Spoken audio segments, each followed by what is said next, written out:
Hi everyone, आपका फिर से एक नए वीडियो में स्वागत है। तो दोस्तों, इस वीडियो में हम देखने वाले हैं एक महान मकड़ी की कहानी को।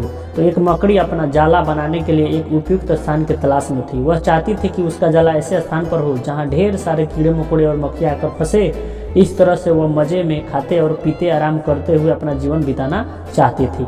उसे एक घर के कमरे का कोना पसंद आ गया और वह वहाँ जाला बनाने की तैयारी करने लगा। उसने जाला बनाना शुरू ही किया था कि वहाँ से गुजर रही एक बिल्ली उसे देखकर जोर जोर से हंसने लगी। मकड़ी ने जब बिल्ली से उसके हंसने का कारण पूछा तो बिल्ली बोली, मैं तुम्हारी बेवकूफ़ी पर हंस रही हूँ। बिल्ली ने कहा, तुम्हें दिखाई नहीं पड़ता कि ये स्थान कितना साफ सुथरा है? यहाँ न कीड़े मकोड़े हैं न ही मक्खियाँ। तुम्हारे जाले में कौन फंसेगा? बिल्ली की बात सुनकर मकड़ी ने कमरे के उस कोने में जाला बनाने का विचार त्याग दिया और दूसरे स्थान की तलाश करने लगी। उसने घर के बरामदे से लगी एक खिड़की देखी और वहाँ वह जाला बनाने लगी। उसने आधा जाला बुनकर तैयार कर लिया था। तभी एक चिड़िया आई और उसका मजाक उड़ाने लगी। बोली, अरे तुम्हारा दिमाग खराब हो गया है क्या, जो इस खिड़की पर जाला बुन रही हो? जब तेज हवा चलेगी तो तुम्हारा जाला उड़ जाएगा। मकड़ी को चिड़िया की बात सही लगी और उसने तुरंत खिड़की पर जाला बुनना बंद कर दिया और फिर दूसरा स्थान ढूंढने लगी। ढूंढते ढूंढते उसकी नज़र एक पुरानी अलमारी पर पड़ी। उस अलमारी पर दरवाज़ा थोड़ा खुला हुआ था और वह वहां जाकर जाला बुनने लगी।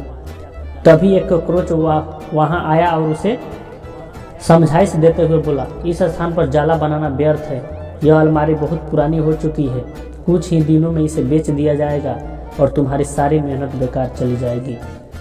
मकड़ी ने कॉकरोच की समझाइश मान ली और अलमारी में जाला बनाना बंद कर दूसरे स्थान की खोज करने लगी। लेकिन इन सब के बीच पूरा दिन निकल चुका था। वह थक गई थी और भूख प्यास से उसका हाल बेहाल हो चुका था। अब उसमें इतनी हिम्मत नहीं रह गई थी कि वह जाला बना सके। थक हार कर वह एक स्थान पर बैठ गई। वहीं एक चिट्ठी भी बैठी हुई थी। थकी हारी मकड़ी को देख चिट्ठी बोली, मैं तुम्हें सुबह से देख रही हूँ। तुम जाला बुनना शुरू करती हो और दूसरों की बातों में आकर उसे अधूरा छोड़ देती हो।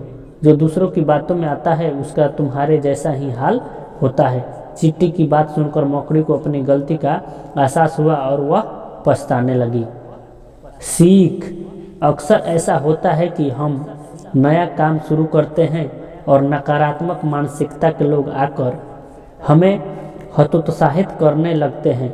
वे भविष्य की परेशानियां और समस्याएं गिनाकर हमारा हौसला तोड़ने की कोशिश करते हैं।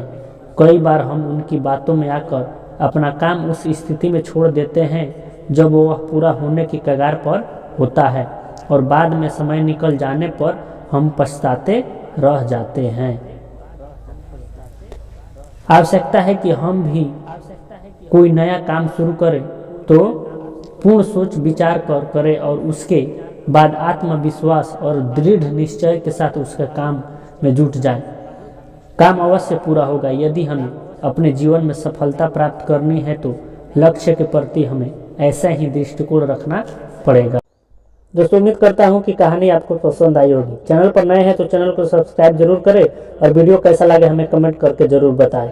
लाइक और सब्सक्राइब करना बिल्कुल नहीं भूलें। कहानी सुनने के लिए आपका धन्यवाद। Thanks for watching this video.